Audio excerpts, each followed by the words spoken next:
New tonight, Election Day was more than a week ago, yet an official ballot drop box is still sitting in one San Diego County neighborhood. Thanks so much for joining us. I'm Marcella Lee. I'm Carlo Cicchetto. A viewer reached out to us to find out what's going on here. News 8's Shannon Handy is working for you to get answers. The ballot box is in Rancho San Diego. I checked with the registrar's office and confirmed it is an official location. But the viewer who contacted us wants to know why it's still there and whether any ballots could still be inside. To me, it was actually very alarming that there's a ballot box still here this length of time. Stephanie Mullaney first noticed the box on Thursday. It sits on Hilton Head Road near the entrance to Hilton Head County Park. After she contacted us, we went out and confirmed the box was still there. We returned again today and nothing has changed. It was 9 days after the election yesterday. Today it is 10 days after the election.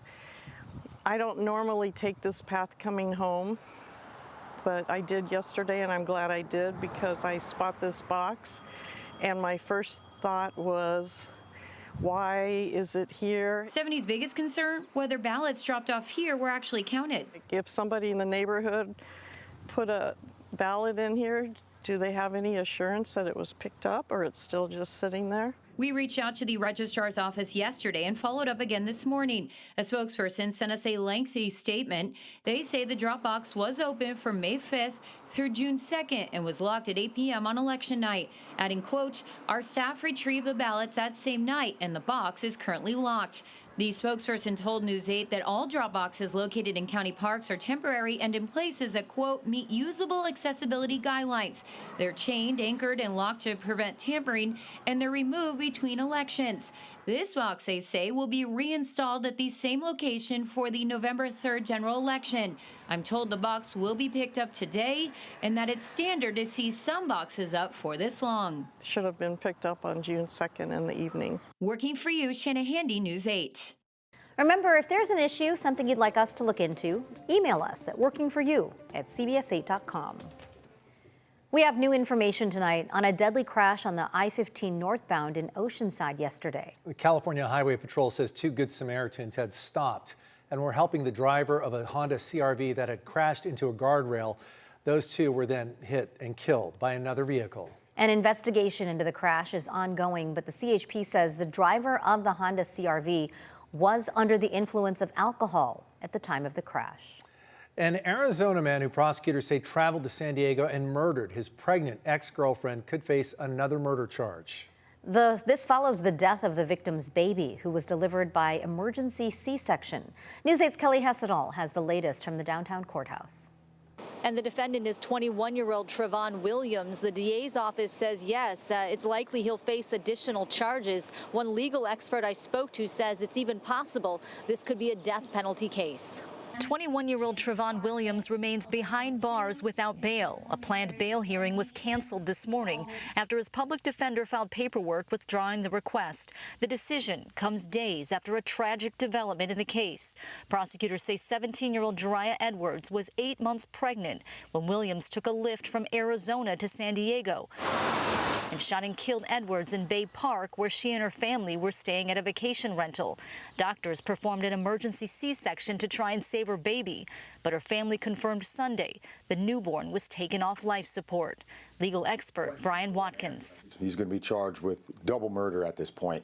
And the most important thing that he's going to be charged with is murder one, lying in wait. Lying in wait is what you premeditate a murder and you basically wait for the person, which is exactly what he did.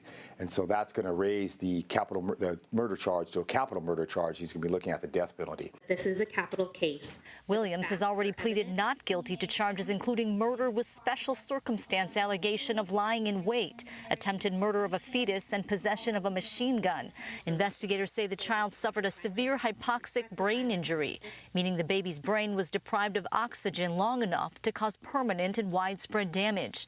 Watkins says under California criminal law, the stage of a pregnancy is not a factor when determining charges involving an unborn child. As soon as a doctor is able to determine that a person is in fact pregnant, that's the start of the clock. There's a life. Now, if you want to get into the abortion argument, people will argue different. But as far as criminal law is concerned, when a person is pregnant, they are pregnant. It does not matter what trimester that they're in. And the defendant is due in court for another hearing on Tuesday. The DA's office says they anticipate additional charges will be filed then. Now, I spoke to the victim's family briefly this afternoon. The victim's mother told me the family is holding up as best as can be expected. She also said she plans to be at that hearing on Tuesday. Kelly Hessedal, News 8. Thanks, Kelly. Oceanside police are putting new eyes on a case that went cold just over 10 years ago. A beloved local surfer was gunned down in front of his home, and investigators are still searching for the killer. They hope some new attention can make some waves to help them finally close this cold case. Brandon Kaiser used to say there's always going to be another wave. The 35-year-old was known for his love of the water. It's why he decided to live in Oceanside. He spent 90% of his free time on the beach. But Brandon would lose his life in his adopted hometown just a mile from the beach, gunned down walking up to his home just over 10 years ago. He was confronted by the attacker and he was shot right here. It was late. Brandon had just come home, pizza in hand, walking toward the gate of his complex at 410 South Freeman Street when it happened. Detective Sergeant Dave Estrada with Oceanside Police says there's no reason to believe Brandon was specifically targeted. And that thought that this could be a random murder makes it even more painful for Brandon's mother. He didn't have any enemies. He didn't for fights. You know, he was more of a peacemaker. Was there any kind of exchange that anybody heard, described, any witnesses? There were witnesses that reported hearing some type of argument before the shots. So there's some kind of argument. He's in front of his house. Do we have any bullet casings or anything like that? There were casings found here. Were those connected to any other shootings? They were connected to a shooting that happened in San Marcos about 3 weeks before. But none of those leads panned out, and the case went cold. In 2016, there just wasn't that much video of this neighborhood for police to work with.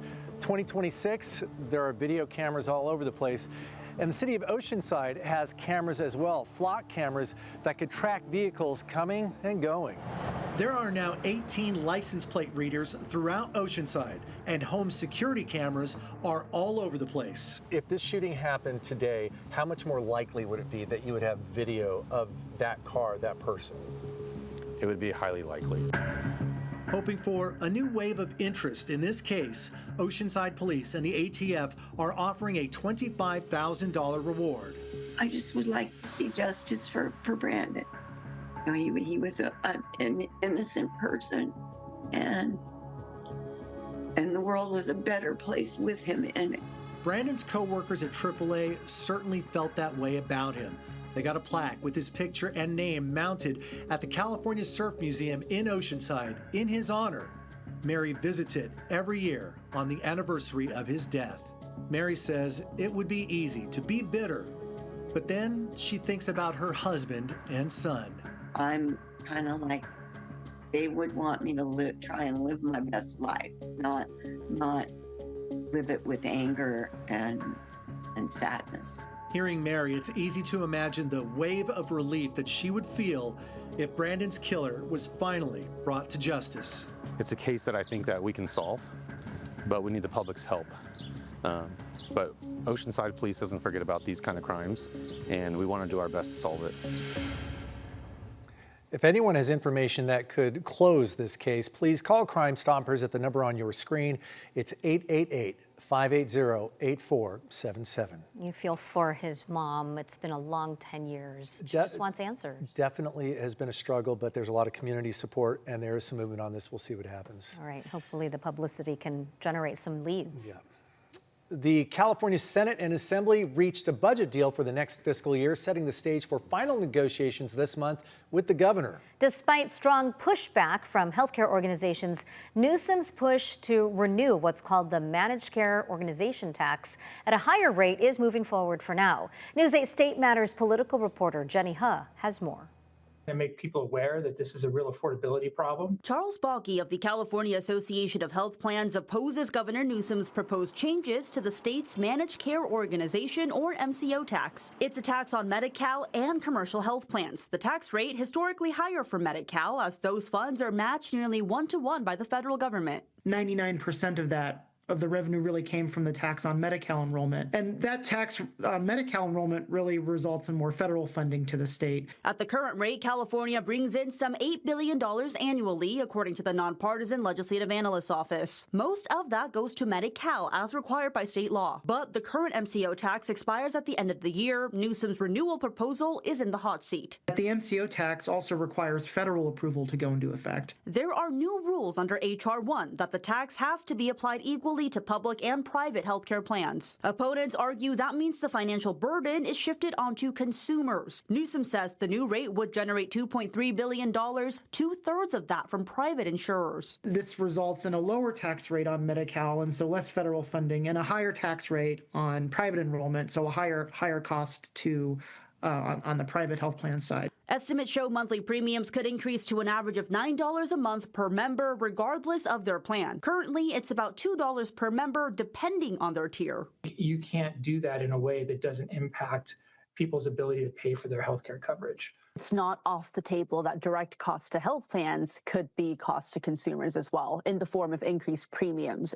It's probable that at least some of that cost could be shifted to consumers. How much of that cost is uncertain. Newsom's Department of Finance says the tax will bring in additional revenue for Medi-Cal that ultimately saves California money, since it won't have to pull from the state's general fund. State Senate and Assembly Democrats upheld the tax in their budget deal released Thursday. We think on a policy level, these are possible things to do, and then we will ground truth some of the concerns in the three-party discussions. Jenny Hutt, News 8.